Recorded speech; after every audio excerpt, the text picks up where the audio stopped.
আজকে বুদ্ধিজীবী কথাটা গালাগাল অর্থে ব্যবহার করা হয় সেই সমস্ত ধান্দাবাজ সাংস্কৃতিক জগতের লোকেদের জন্যে যারা টু পাইস কামিয়ে নিচ্ছে এই রাজনীতি করতে এসে। মিঠুনদা, আপনাকেও যদি কেউ সেই ধান্দাবাজ বুদ্ধিজীবী বলে, বিশ্বাস করুন শুনতে বড় খারাপ লাগবে।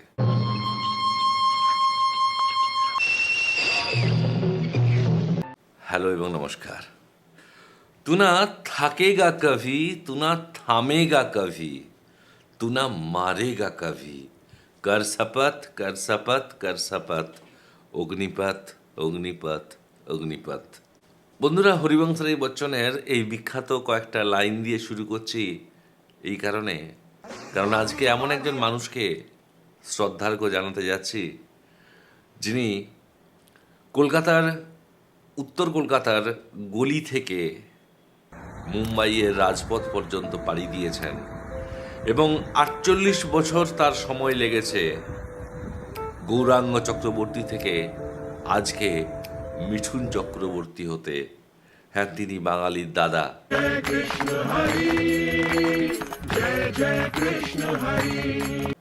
এবং সেই দাদা আমাদেরকে গৌরবান্বিত করেছেন যখন 30শে সেপ্টেম্বর কেন্দ্রীয় মন্ত্রী অশ্বিনী বৈষ্ণব ঘোষণা করলেন যে দাদা সাহেব ফালকে বাছাই জুরি কমিটি কিংবদন্তি অভিনেতা মিঠুন চক্রবর্তীকে ভারতীয় চলচ্চিত্রে তার আইকনিক অবদানের জন্য পুরস্কৃত করার সিদ্ধান্ত নিয়েছে এবং 8ই অক্টোবর 70তম জাতীয় চলচ্চিত্র পুরস্কার প্রদান অনুষ্ঠানে ভারতীয় সাংস্কৃতিক জগতের এই শ্রেষ্ঠ সম্মান, যা কিনা সমস্ত শিল্পীর স্বপ্ন, এই দাদা সাহেব ফালকে তার হাতে তুলে দেওয়া হবে। অমিতাভ বচ্চনের মতো মিঠুনের সেই অর্থে কোনো গ্ল্যামার নেই, বরং তাকে মজা করে বলা হতো গরিবের অমিতাভ বা মিঠুনদা। নমস্কার, শেষ অবধির সাথে থাকুন, আমি অভিক।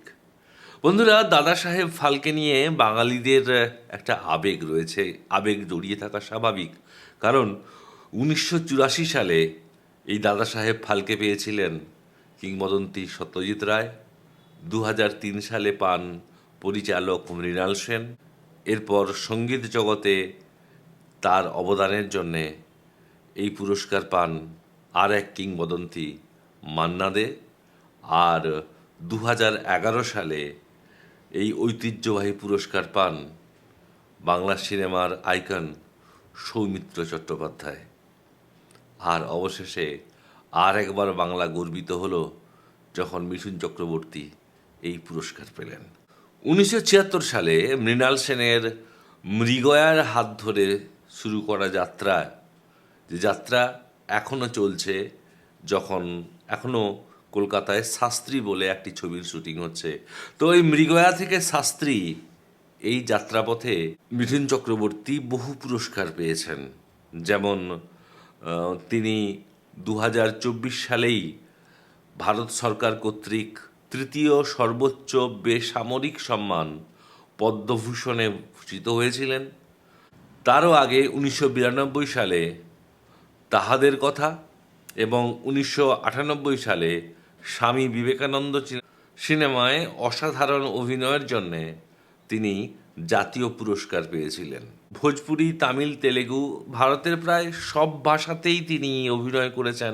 পাঁচালিটা তো জানেন, নার্সারিতে শুরু, হাফ প্যান্টে গুরু আর ফুল প্যান্টে মহাগুরু। আর অভিনীত ছবির সংখ্যা অবাক করার মতো, প্রায় ব্যাপার 350-রও বেশি। সালটা 1976 সাল। মৃণাল সেন তিনি ভীষণ রকমভাবে মুগ্ধ হয়েছেন ভাগবতী চরণ পাণিগ্রাহী রচিত ছোট গল্প শিকার পড়ে।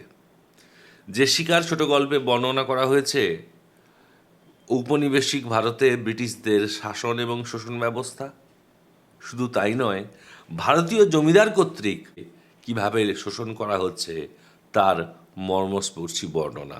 মৃণাল সেন ঠিক করলেন যে এই ছোট গল্পটিকে একটা পিরিয়ড ফিল্ম হিসেবে তিনি চিত্রায়িত করবেন, এবং তার জহুরির চোখ চিনতে ভুল করেনি। এবং মিঠুন চক্রবর্তী এক বিশেষজ্ঞ তীরন্দাজ আদিবাসী চরিত্রে অভিনয় করেছিলেন এবং এই ছবির মাধ্যমে মিঠুন চক্রবর্তী এবং মমতা শঙ্কর দুজনেরই আত্মপ্রকাশ ঘটেছিল। আর মিঠুন চক্রবর্তী প্রচণ্ড আত্মবিশ্বাসে বলিউডকে নাচিয়ে ছাড়লেন জিমি চরিত্রে অভিনয় করে তার ডিস্কো ডান্সার ছবির মাধ্যমে। প্রতিটা স্টেপেই বলিউড নতুনভাবে পা দোলাতে শিখল। 1982 সালে মুক্তি পাওয়া এই ছবিটির প্রতিটা টুইস্ট অ্যান্ড টার্ন মিঠুন চক্রবর্তীর এখনও কিন্তু আমাদেরকে মুগ্ধ করে। এবং খুব মজার ব্যাপার হচ্ছে, এই ছবিটি রাশিয়ায় এখনও জনপ্রিয় এবং আগে এতটা জনপ্রিয় ছিল যে এই ডিস্কো ডান্সার ছবিটি 1982 সালে তৎকালীন সোভিয়েত ইউনিয়নের সাথে ভারতের সাংস্কৃতিক মৈত্রীর ক্ষেত্রে একটা বিশেষ গুরুত্বপূর্ণ ভূমিকা পালন করেছিল। ডিস্কো ডান্সার ছবির অভাবনীয় সাফল্য না মিঠুনকে তার ঐতিহ্য ভুলিয়ে দেয়নি। তিনি কোথাও লার্জার দ্যান লাইফ ইমেজ তৈরি করার সমসাময়িক অভিনেতাদের মতো চেষ্টা করেননি। कहाँ राजा भोज और कहाँ गंगू तेली वो दोनों कहाँ हैं मुझे नहीं मालूम। आई তিনি মিঠুন দা হিসেবে থাকতেই অভ্যস্ত, কোনো বিগ বস হিসেবে নয়। বাংলা চলচ্চিত্রে তার অসামান্য ছবি বুদ্ধদেব দাশগুপ্তের 1992 সালে করা তাহাদের কথা, তুমি কি সত্যিই পাগল?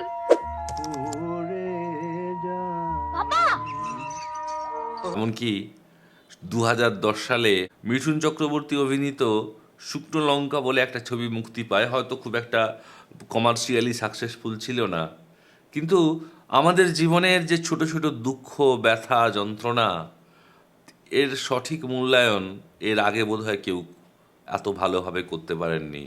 পাশাপাশি আছে ঠাই কিসের অপেক্ষায় 2008 সালে মিঠুন চক্রবর্তী বাংলা সিনেমায় যে এক অত্যন্ত সাহসী, সত্যজিৎ সুলভ অত্যন্ত সাহসী একটা সিদ্ধান্ত নেন। তিনি অভিনয় করেন যে ছবিতে, তার নাম হচ্ছে এক নদীর গল্প, যা কিনা বাবা মেয়ের এক মর্মস্পর্শী কাহিনী। ছবিটির বিশেষত্ব হচ্ছে যে এই ছবিটি সাধারণ প্রাকৃতিক আলো এবং শুধুমাত্র লণ্ঠনের আলোয় শ্যুট করা হয়েছিল। মিঠুন এই রিস্কটা নিতে রাজি হয়েছিলেন। অনেক অভিনেতা পিছিয়ে আসবেন কারণ তার গ্ল্যামার মার খেয়ে যাবে। अच्छा एक बात बताते हैं, ये अक्षय भाई हमारे पास बहुत बारी आए हैं। अच्छा एक बात बताओ अक्षय भाई कि जब आपकी शादी की थी तब आपने देख के की थी ना देख के की थी? মিঠুন এই সাহসটা দেখিয়েছিলেন একইভাবে 2012 সালে মহেশ মঞ্জরেকরের আমি সুভাষ বলছি যাত্রা পাঁচটা নোবেল পুরস্কার পেয়েছে। এবার বুক ঠুকে বলো না, আমি বাংলা গর্বে গর্বিত, আমি বাঙালি। ক্লাসিক ছবির কথা যদি বলতে হয় তাহলে অবশ্যই বলতে হবে 1981 সালে মুক্তি পাওয়া তার কলঙ্কিনী কঙ্কাবতী বলে চলচ্চিত্র, যেখানে তিনি উত্তম কুমারের মতো অভিনেতার সাথে সমানে পাল্লা দিয়ে অভিনয় করেছেন। আধো আলো ছায়াতে কিছু ভালোবাসাতে আজ মন ভোলাতে হবে বলো কার। 1982 সালে পরের বছর মুক্তি পেয়েছিল ত্রয়ী। এই সিনেমায় অভিনয় যেমন আমাদের মন কেড়ে নিয়েছিল, একইভাবে গানগুলো অন্যায় অবিচার বিপুলভাবে জনপ্রিয় হয়েছিল।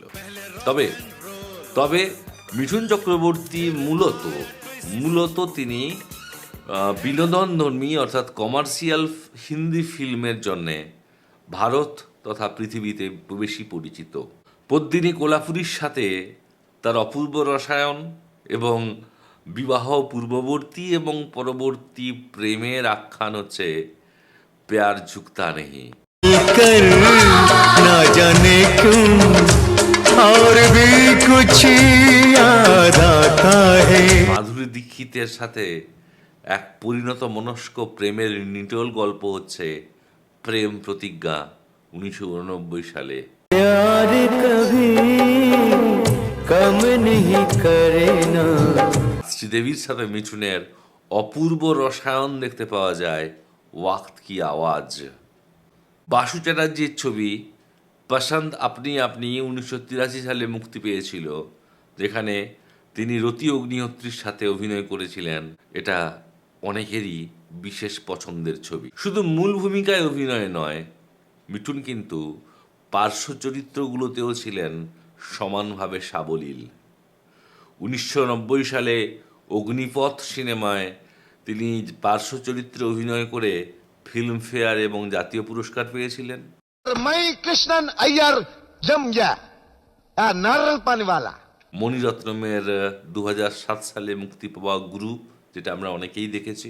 2019 সালে ভারতের প্রাক্তন প্রধানমন্ত্রী লাল বাহাদুর শাস্ত্রীর মৃত্যুকে নিয়ে তাসখান ফাইলস বা ও মাই গড সিনেমাতে তার পার্শ্ব চরিত্রে অভিনয় ক্ষমতা কখনো মুখ্য চরিত্রের গ্ল্যামারকেও ঢাকা দিয়ে দেয়।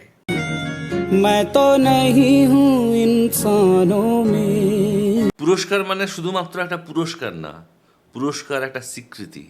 তাই আবেগাপ্লুত মিঠুন। हर तरफ आग की गंध फैली हुई है, किसी का कभी भी कुछ भी हो सकता है। আমি কলকাতার অন্ধগলি, সেখান থেকে উঠে এসেছি, থেকেছি মুম্বাইয়ের ফুটপাথে, যেখানে অনেক সময় গাড়ি মাঝরাতে দিকভ্রান্ত হয়ে ফুটপাথকে রাস্তা ভাবে আর রাস্তাকে ফুটপাথ। মিঠুন চক্রবর্তী ছিলেন 80-90 এর দশকে তরুণীদের হার্টথ্রব।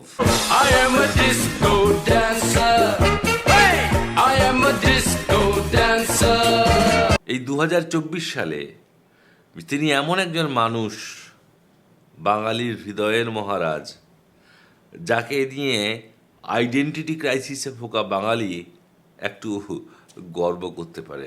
आपका प्रमोतेश बरुआ, शशधर मुखर्जी, विमल रॉय, आशीष सेन सब कौन है? अच्छा हुआ मैंने आपका बाप का नाम नहीं पूछा।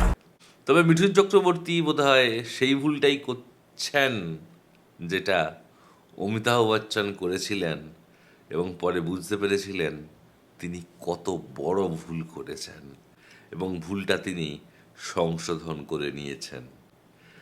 সিনেমার জগৎ একটা আলাদা জগৎ, সেখানে বারবার রিটেকের সুযোগ থাকে, কিন্তু রাজনীতিতে রিটেক বলে কোনো কথা নেই। ঠিক একইভাবে মনে হয়, ব্যক্তিগত ধারণা অবশ্যই আমার, যে মিঠুন চক্রবর্তী অভিনেতা হিসেবে তিনি যথেষ্ট সম্মান পেয়েছেন, দেশের সেরা ট্যাক্স পেয়ার হিসেবে তিনি যথেষ্ট মর্যাদা পেয়েছেন। রাজনীতির ঘোলা জলে নামাটা কি তার পক্ষে খুব দরকার ছিল? সাংস্কৃতিক জগৎ আলাদা, রাজনীতির জগৎ আলাদা। মিঠুনদা, আপনাকেও যদি কেউ সেই ধান্দাবাজ বুদ্ধিজীবী বলে, বিশ্বাস করুন শুনতে বড় খারাপ লাগবে। তাই আশা করব আপনার যেটা কাজ, আপনার অভিনয়, মানব মনের চরিত্রায়ন, আপনি সেই কাজে আরও মনোনিবেশ করবেন, এটুকু আশা আমরা রাখতেই পারি। ভালো থাকবেন, সুখে থাকুন, নমস্কার।